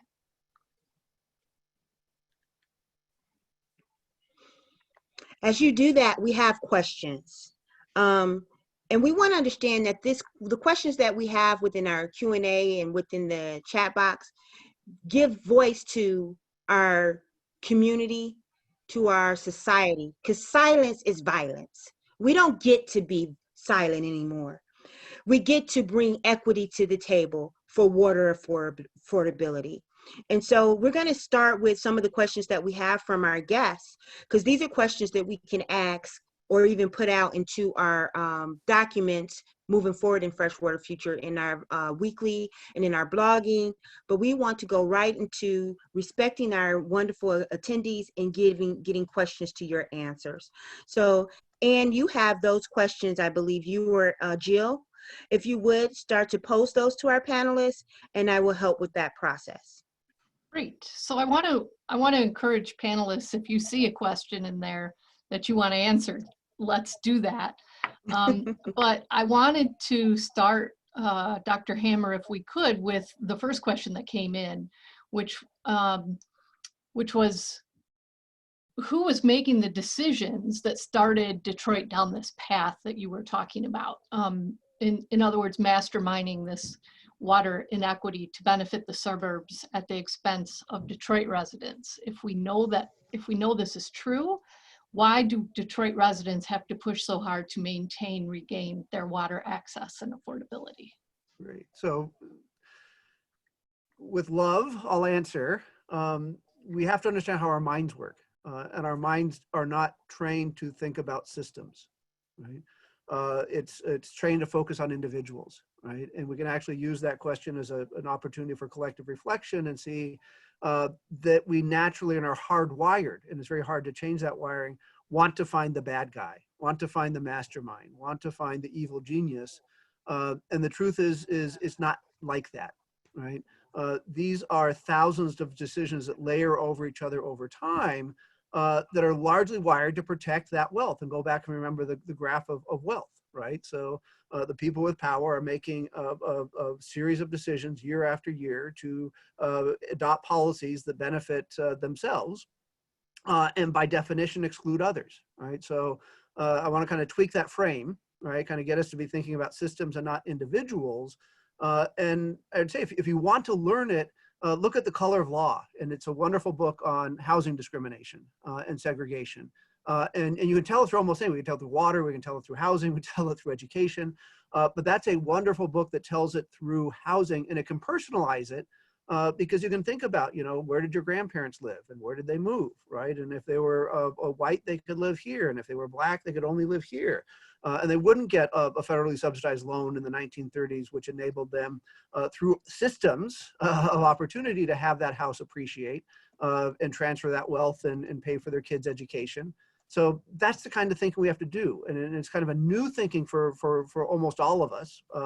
And it takes practice, but we've got to start getting better in our systems thinking. Wonderful, thank you. Mm-hmm. Great. So does anyone, just raise your hand if any of the panelists want to take on a particular question at this point?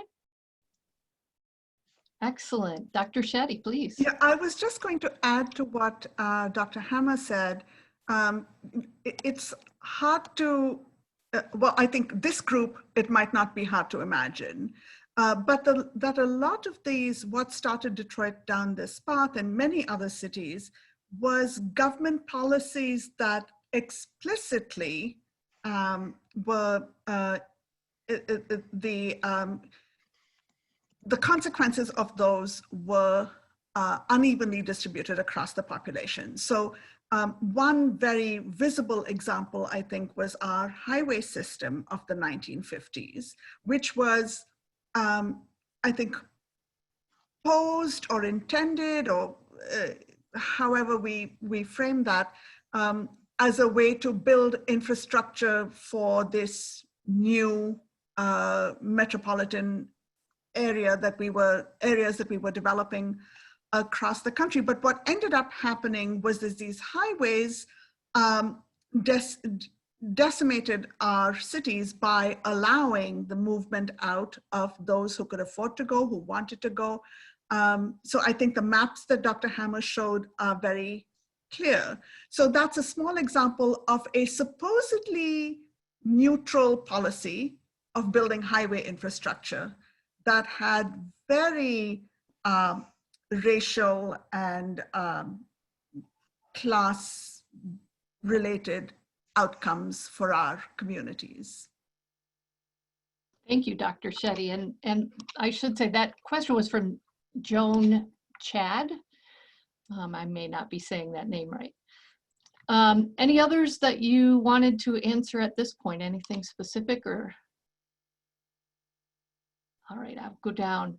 So one of the questions that came up while we were seeing the information about renters versus owners of properties was that, do the renters have any recourse to go after the owners that are not paying the water bills and are having their water disconnected?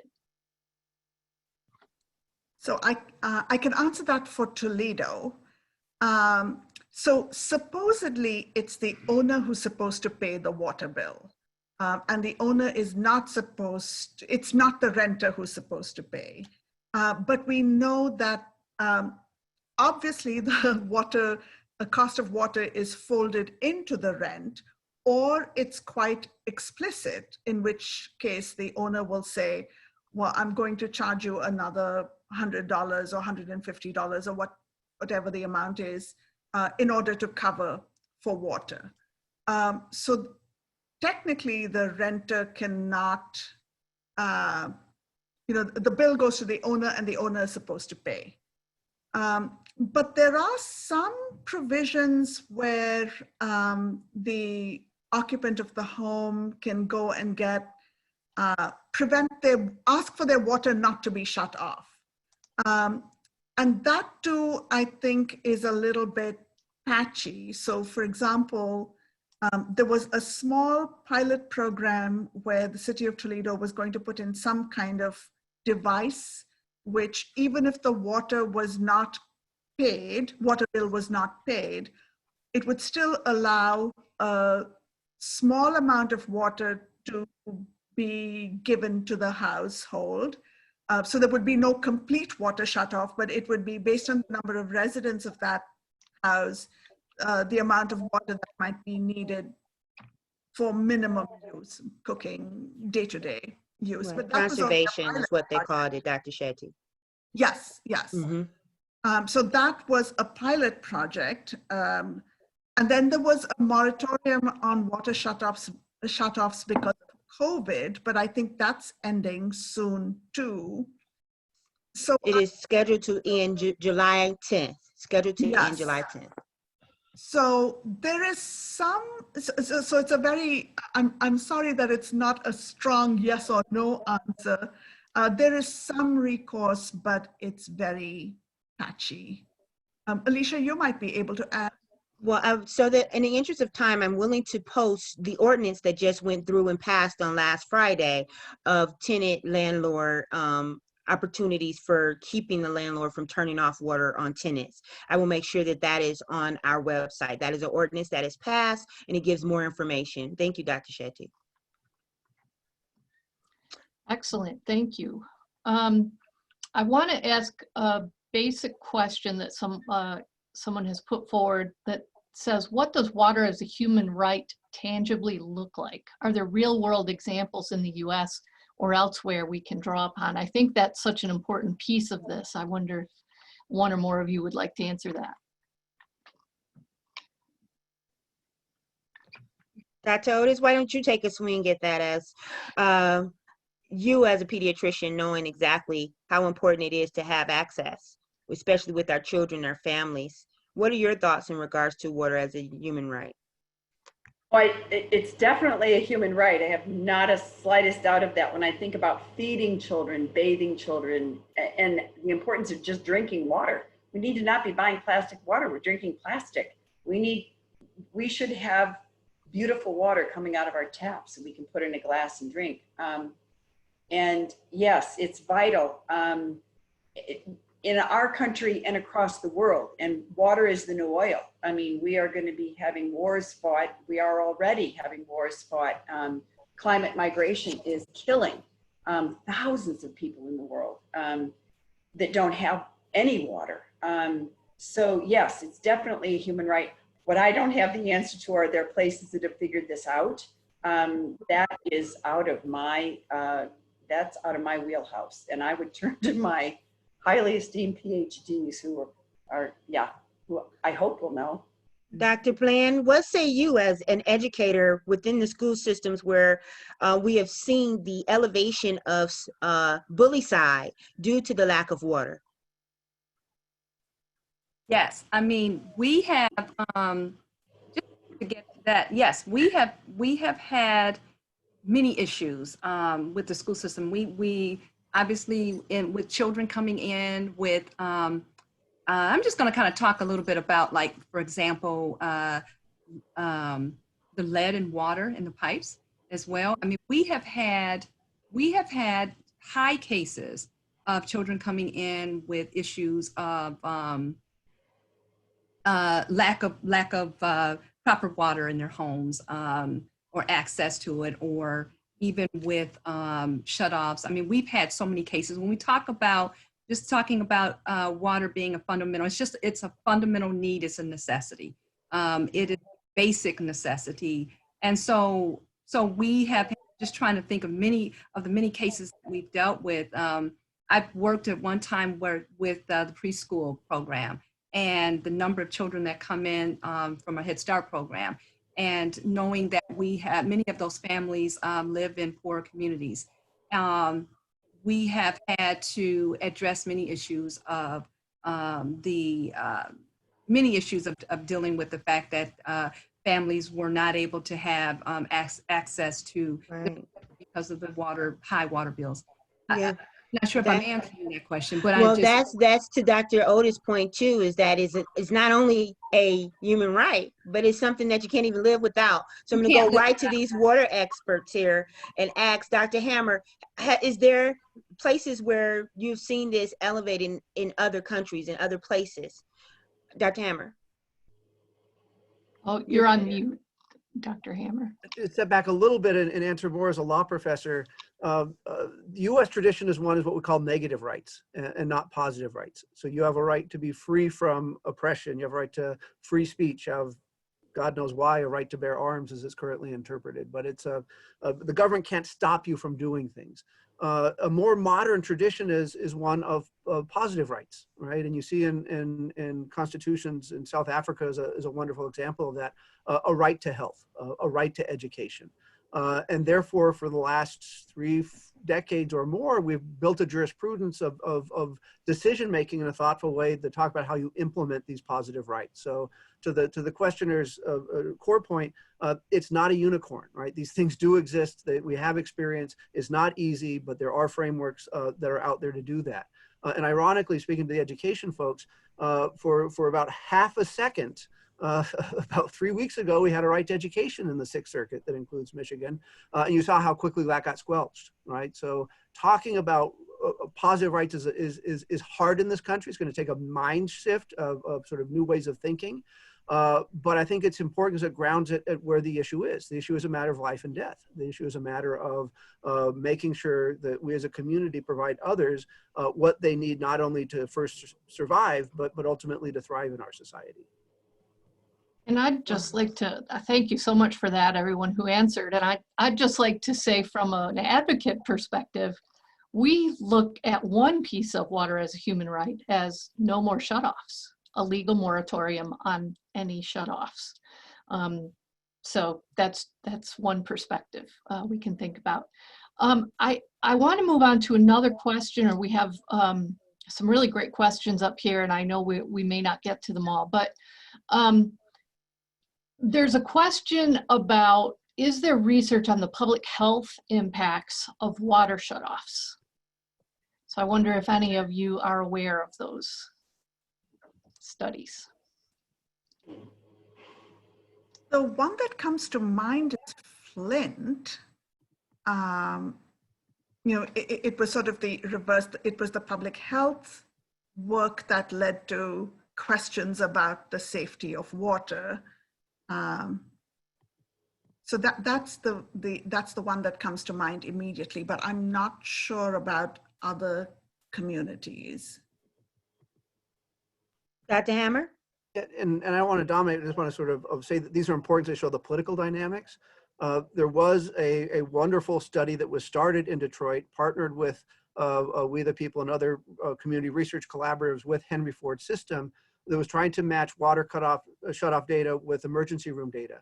And it started to get preliminary results that were showing a significant correlation between those coming from blocks that had water shutoffs and soft tissue infections and waterborne illnesses. And then the powers that be got upset and pressured the Henry Ford Hospital to stop the study and basically silence the researchers, right? So, and you can't find anybody in Detroit at the height of the water shutoffs, including physicians and pediatricians, who would even say water is important for life, right? So that there's a political oppressive climate that is preventing us from doing studies. But why do we need studies, right? I mean, I think it's sort of a, part of the common sense, not only of our humanity, but our high school biology that tells us that water is essential for life. And if you shut off water, you're going to be harming people substantially. And I think it's important to note that next Wednesday, we're going to be focused on public health and water affordability. You're asking these questions, and we're going to give you all the answers that you can imagine next Wednesday during our public health session. I'm not going to tell you who the speakers are. You can check the website for that one. Jill, what's our next question? Thank you. There's a question for Dr. Otis. How do we convince our white brothers and sisters that tearing down white privilege will not create poverty for future generations? Okay. That's a great question. And I would say, and this sounds so Republican, but as everyone is lifted up, truly lifted up, as we reach liberation, where is she, Dr. Bland? As we reach liberation, we don't need boxes. As we all have access and we all have shoes that fit. We all have a bike we can actually ride that works for us. The whole system is better. Everything about the system is better, and which means more wealth for everybody. So because somebody else makes more money doesn't mean I'm going to make less.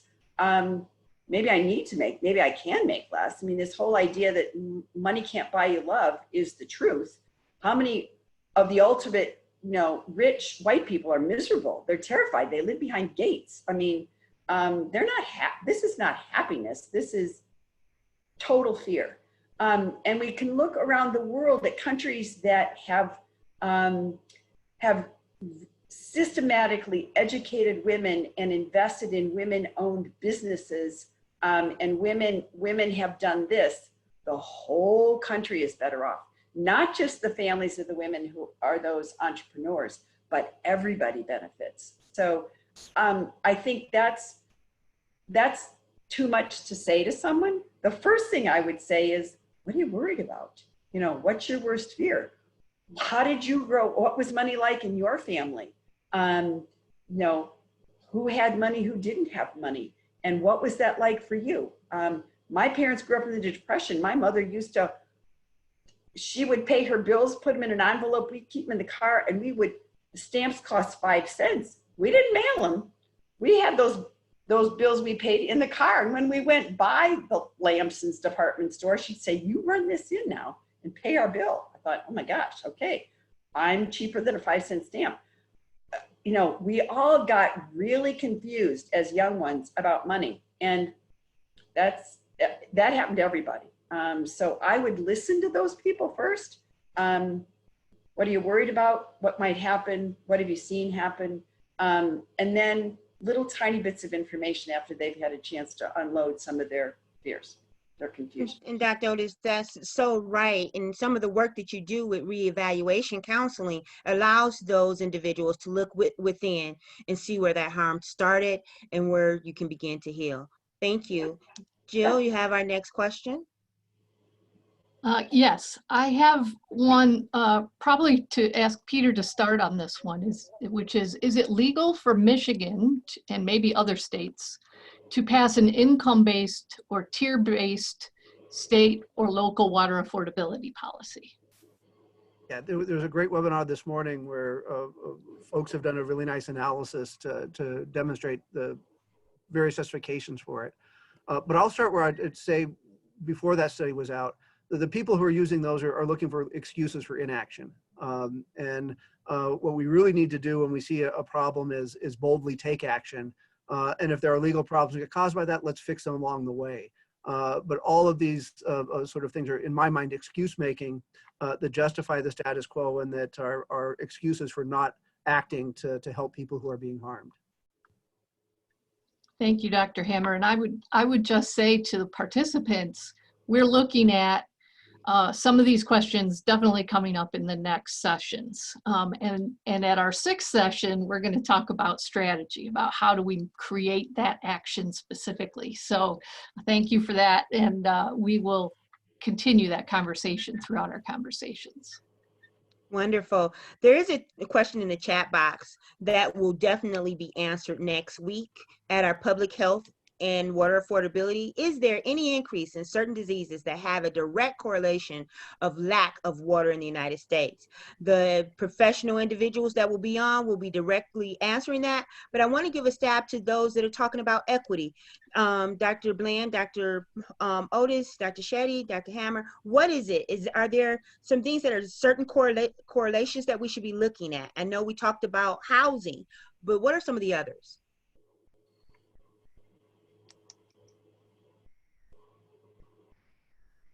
Dr. Shetty. Dr. Shetty, Dr. Otis said that would be your realm of work. Direct correlations of lack of water. We talked about poverty. We talked about housing. What other things can be direct correlations? And you know, Dr. Shetty, as we see it in our communities where there's vacancies, there's a direct correlation. Can you talk a little bit about that? You're muted. Location. So we see these concentrated in certain parts of our city, just as poverty is, just as unemployment is, elderly concentrations of elderly people, higher percentages of residents who are on disability.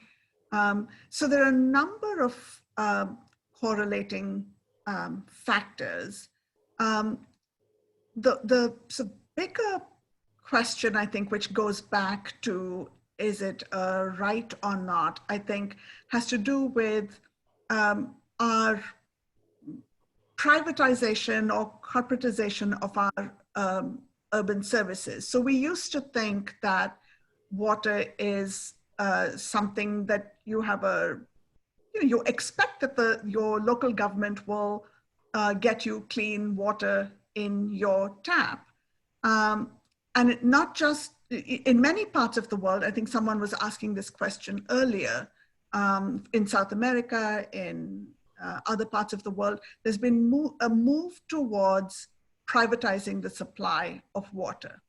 And then when that happens, the private company that has taken on the water supply system charges more because it becomes entirely a commodity on which they have to make profit rather than a service that has to be, water supply is a service that has to be provided to residents in a city. So I think one of the residents anyway. So I think one of the bigger questions in terms of what is equity in water connected to is whether we want to look at water as something that is a basic right, as we've talked about before, or whether we're moving towards a model where the water system, the sewage system, the electricity system, all have to be at least revenue neutral, if not making money. With the education system at UT, Dr. Bland and I will know this intimately, maybe even at Wayne State, that we have to have a balanced budget in our university at the end of the year, which means then somebody has to pay for it. And it's the students receiving the education who we will lean on most heavily. Similarly, it'll be the residents, consumers of water, who we will lean on most heavily. And then once again, there's a unevenness in how that price is paid. Wonderful. Dr. Shetty, I just want to say that there's a couple questions in the box in regards to if Toledo is aware of your work. I answered, yes, they are aware. And then what has been the response? I answered, which was probably not as nice, that the response was higher water rates. And so therefore you have the concerns and issues of equity, poverty, and the absence of equity. Dr. Bland, within your slides, you talked about Lulu, which is the locations and the unfair treatments and things like that. That is also another area to which we will provide you all with the studies in regards to Lulu. And Dr. Bland, can you talk about what Lulu is?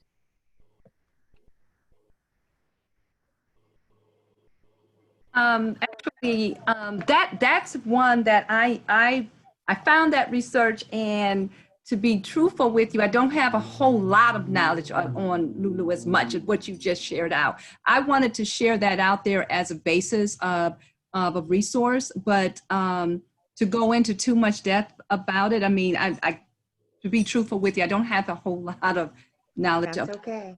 I do apologize for that one. No worries. I have some information that I'll put out there, Okay. and we'll do that together. So we've come to our 2:59 hour. Director Jill Ryan, thank you so much for having all of our community partners, our attendees, our panelists. We could have not done this without you. And thank you to Benton Harbor for hosting and wanting to be our host physically, but thank you for being present, letting us all get up to equity and water affordability. Thank you so much for being with us. Continue to watch the website, and now see you on tomorrow. We will be talking community and water affordability. You all have a great one now. Bye-bye now. Oh, Thank Dr. you. Otis, thank you. I Okay. just want to say thank you. You're very welcome. Thank you. Thank you all. Thanks Bye to now. everyone. Thank you very much. Good work. Take Bye. care.